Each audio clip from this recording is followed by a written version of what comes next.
Hello student, good morning. कसे आहात?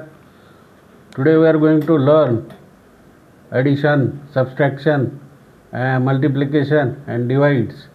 You know the numerator and denominator, नाही का? अति संक्षिप्त रूप द्या. वजाबाकी करा, बेरीज करा, गुणाकार करा. मल्टिप्लाय म्हणजे गुणाकार, ॲडिशन म्हणजे बेरीज, सम म्हणजे सुद्धा बेरीज, डिवाइड भागाकार, नाही का?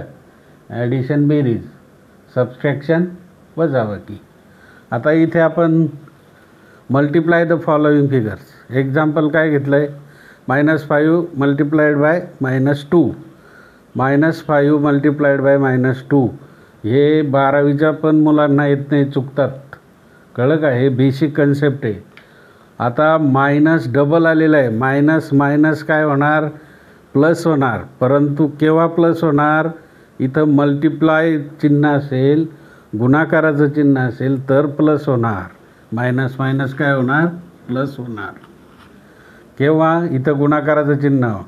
5 2 किती झाले? 10, म्हणजे 5 दुने 10. हा गुणाकार किती झाला? प्लस, आहे का नाही?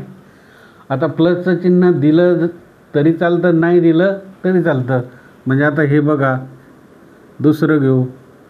-11 multiplied by -3 is equal to, आता हे प्लसच झालं की नाही? Minus minus plus is equal to, plus चिन्ह नाही दिलं तरी चालतं. 11 3 33, 11 3 33. हे आलं आन्सर, बरोबर. तिसरं घेऊ परत.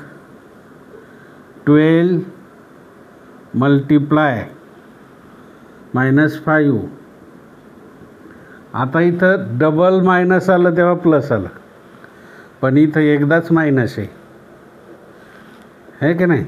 12 5 60, पण एकदा जर मायनस असेल तर याला चिन्ह मायनस द्यायचं, -60. कळे की नाही?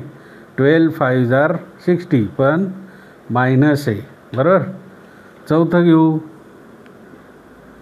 40 -40 मल्टिप्लाइड बाय 2. इथं सुद्धा एकदाच आहे.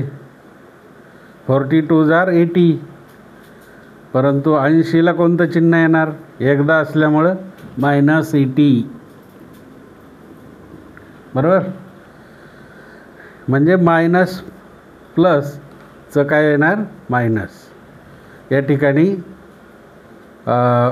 मायनस मायनसचं प्लस, मायनस मायनसचं प्लस, परंतु एकदा प्लस आणि एकदा मायनस, तर मायनस. एकदा मायनस, एकदा प्लस, मायनस. आता दुसरं घेऊ. -5 मल्टिप्लाय -6 मल्टिप्लाय -3. मग आता इथं तर 3 वेळा आहे. 1 2 3, 1 2 3, 3 वेळा साईन आहे बघा मायनसची. एकदा, दोनदा, तीनदा. मग दोनदा जर असेल तर वर्ग प्लस होतो. मग सुरुवातीला ह्या दोघांचा गुणाकार करून घ्यायचा. 5 6 30, मायनस मायनस प्लस म्हणजे किती? 5 6 30, आहे की नाही? मायनस मायनस प्लस झाले. प्लस दिलं तरी चालतं, नाही दिलं तरी चालतं.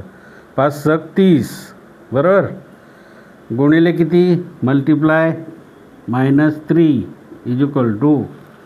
आता 30 3 किती?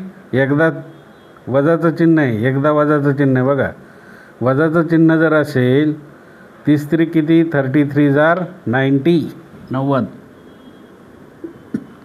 परंतु उत्तराला चिन्ह मायनस, बरोबर की नाही? पुढचं अजून घेऊ. 6 7 8. बघा आता, -9 मल्टिप्लाय मायनस, इथं 0 मल्टिप्लाय 3. बघा इथं मायनस आहे, मल्टिप्लाय 0 आहे, इथं मल्टिप्लाय 3 आहे का नाही? गंमत.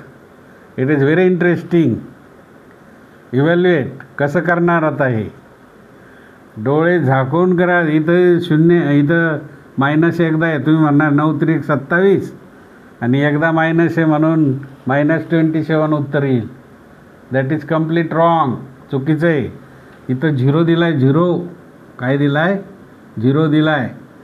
म्हणून शून्याने कोणत्याही संख्येला गुणलं उत्तर काय येतं? 0च. याचं उत्तर किती आहे? 0. आणि शून्याला साईन प्लस नसतं आणि मायनस नसतं. कळलं? फार महत्त्वाचं आहे. Very important, very important. कळलं? फार महत्त्वाचं आहे. 7वं देतो तुम्हाला आता. -7 मल्टिप्लाय -1 मल्टिप्लाय -3 मल्टिप्लाय 5. काय होणार बरं आता याचं? मायनस मायनस काय होणार? इथं मायनस, इथं मायनस, मायनस मायनस 7 1 जार 7 मल्टिप्लाय -3 मल्टिप्लाय 5. इथं 2दा आहे म्हणून मायनस मायनस प्लस झाले.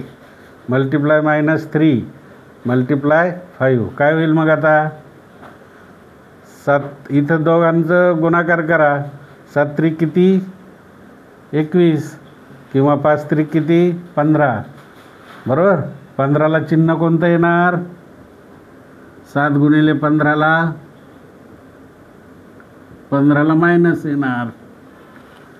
5 त्रिक 15 -15 याला गुणलं आणि 7 जसेच्या तसे. आणि मग इथं अधिक, इथं वजा, मग उत्तर काय आलं? 15 गुणिले 7 15 7 जार 105 15 7 105. परंतु चिन्ह कोणतं? मायनस, वजा. कळलं? हे वजा चिन्ह आलं. आता एक घरी तुम्ही सोडवा बरं. होमवर्क आहे हा, होमवर्क. वजा -12 multiply -3 multiply 5 is equal to dash dash. 1 mark carry. एक तुम्ही सोडवा स्वतःहून. एक एक्झाम्पल तुम्ही तयार करा आणि ते तुम्ही सोडवा. 2 मार्क घ्या. Okay, thank you. समजलं सर्वांना? व्यवस्थित अभ्यास करा. Okay, thank you. Have a good day.